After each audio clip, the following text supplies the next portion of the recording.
Hello, this is Jane Coombs of Working Well Solutions Limited. I've been asked many times about what happens at occupational health, and employees are worried when their manager or employer asks them to go along to occupational health for an appointment. This video is an explanation of what occupational health is and does, and will give you some pointers on how to get the best out of the appointment for yourself. I'm going to explain exactly what occupational health means and some tips on how it can help you. Firstly, I should say that I am an occupational health advisor myself, and I have met many worried employees because they think that I have the power to make decisions about their employment. I can't. It is always the employer's decision. But I can make sure that the employer knows the full story, and if your health problem needs more help, more time, or maybe occupational health can help with more medical advice for you. Perhaps work needs changing a bit to help you, or maybe your employer just doesn't believe you have a health problem at all. Occupational health will write a report to manager or the employer, which you'll be able to see, setting out answers to the questions that your manager needs guidance and help on. Occupational health is not the same as your GP or specialist.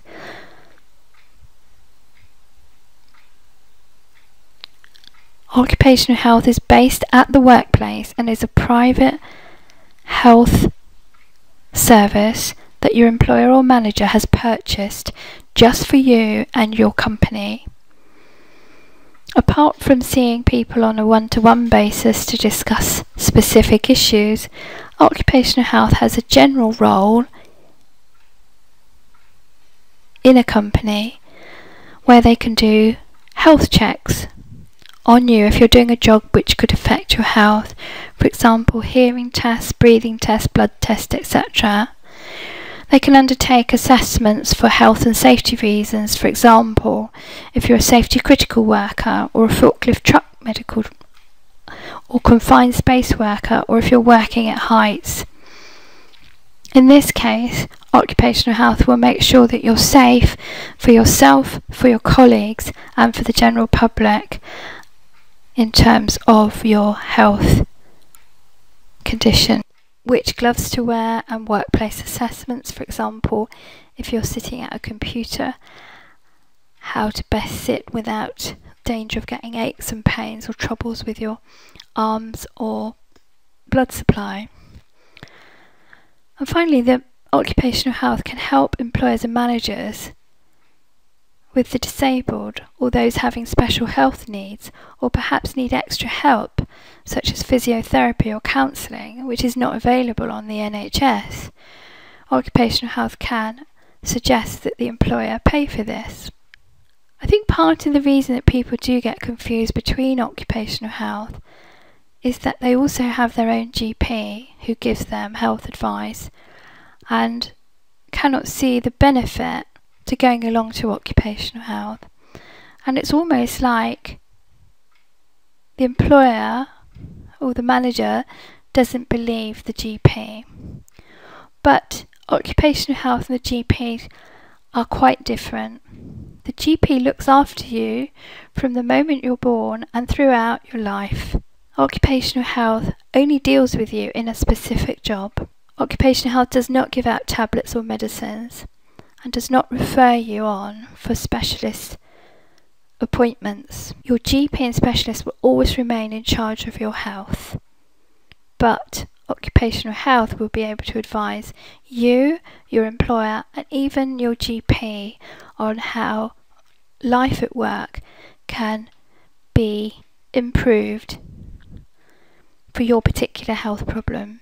We can also write to your GP if required with consent from you, can give you impartial advice, in effect, second opinion, making recommendations back to your manager and ensuring your health information is protected if you want it to be. I still don't want to go, I hear you say. Well, no one can force you to go to or talk to occupational health. And what will happen if you don't? Well, nothing can happen in terms of punishment, but the employer can make decisions based on the health information that they have. Unfortunately, employers tend to think that if you don't go along to occupational health that you may be hiding something, and occupational health is independent health advice that you can get, and your employer will get advice from occupational health to advise them about dealing with your health situation. So it is beneficial for both you and the employer if you attend the occupational health appointment. So why do managers need to know these things from occupational health? Well, firstly, there's a legal obligation on employers and managers, and that's for health and safety reasons and risk assessment processes. So they need to look at their employees and make sure they're not putting them in any danger. And that's done by the risk assessment process. And occupational health forms part of that risk assessment process because they're experts in health and they know the workplace, so they can report back to management about what's safe and what's reasonable to do for somebody. Managers need to plan work. If you're off sick or if your attendance is patchy, then they need to be able to plan work and plan workloads, especially for the other people in your team. Managers also may be able to help you. So can they do anything to help you? Either return to work, improve attendance, adapt your work to you, change your hours.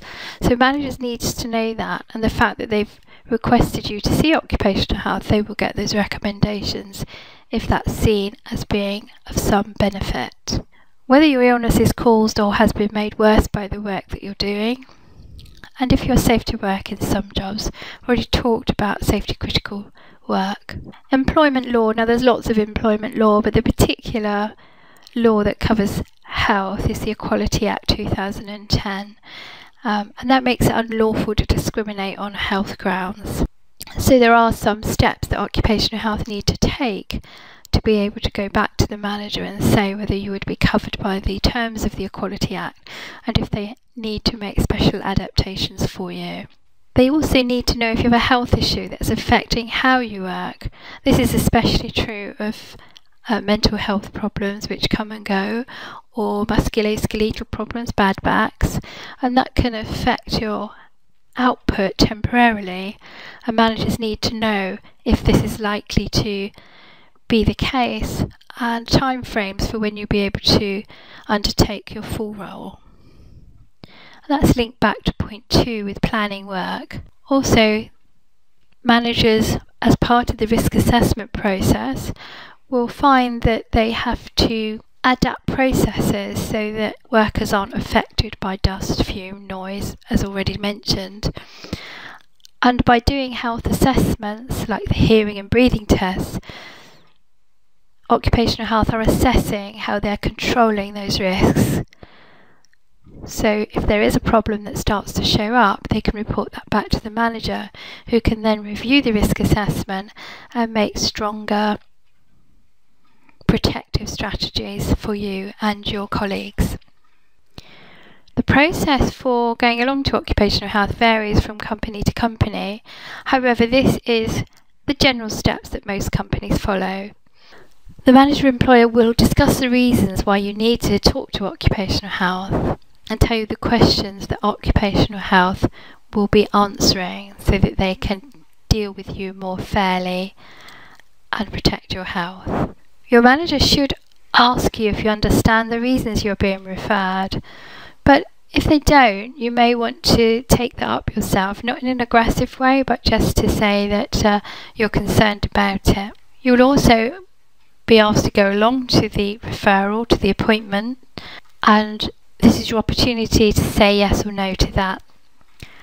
And then if you say yes, you'll be made an appointment to see occupational health. Following the appointment with occupational health, then there will be some reporting coming back, and then the employer will be looking at the report and seeing if the recommendations that occupational health made are reasonable, and there may be some delay in actioning those recommendations. And there may also be some discussions with occupational health, yourself and your manager, to make sure that all the needs are met.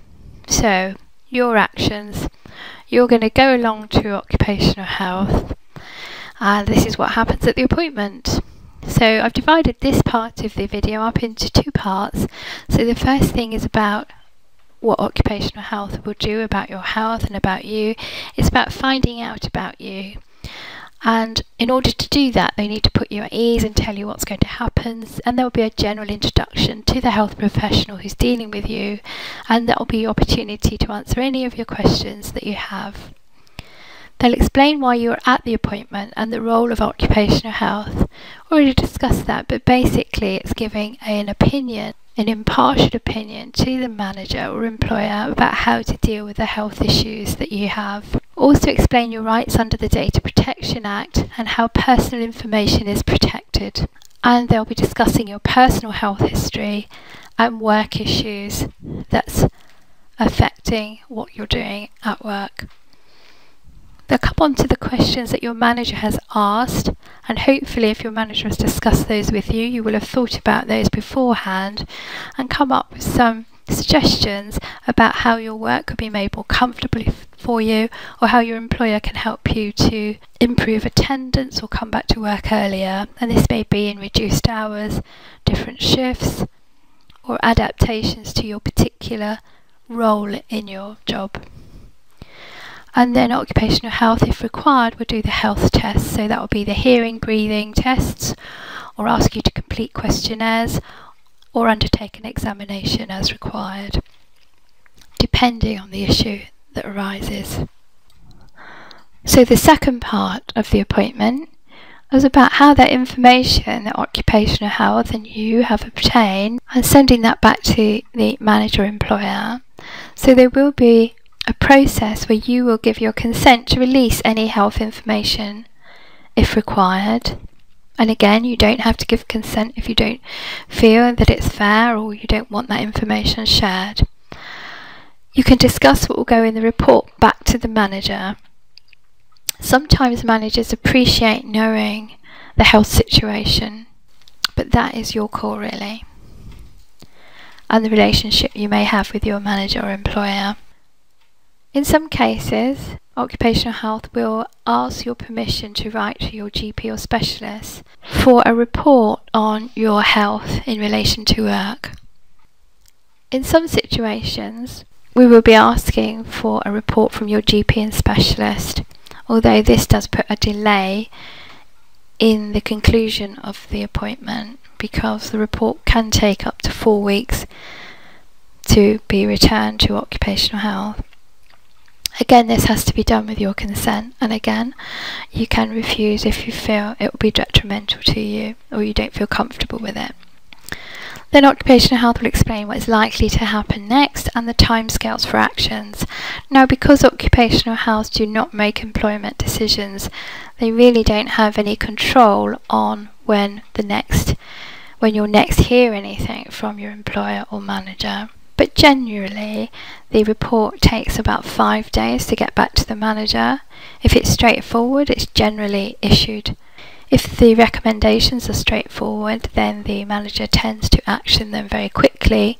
If, however, there are difficulties with meeting the recommendations or they're unfeasible, then there may be some negotiation between occupational health, yourself, and your manager.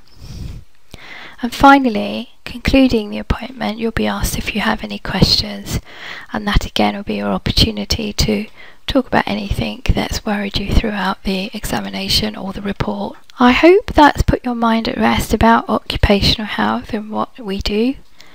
We are all trained doctors and nurses. We have professional accountabilities, and we are just the same as your doctor and nurses in your GP surgery.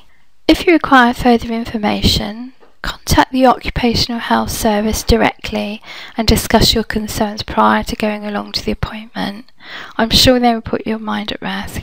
However, there is no obligation on you to attend the appointment with occupational health, but I think you would be surprised at how supportive and how professional the doctors and nurses are. Talk to others about your options. If you have a trade union, talk to your GP. They understand occupational health and the service we provide, and your specialist. Personnel or HR, if you have a department, talk to them about their options and what else could you do if you don't want to go to occupational health. And the safety department and others have been to occupational health before. Ask them what the experience was like and if they'll give you any tips on helping you to stop worrying about it. If you want more information about occupational health generally, then go to my website at www.workingwellsolutions, that's hyphenated.com, for more information. For general information about health and safety, go to www.hse.gov.uk. I hope you've enjoyed this video, and if you are going to see occupational health, I do hope you have a good experience and you go along to the appointment feeling relaxed and happy and confident that you will be dealt with fairly and professionally. Thank you very much.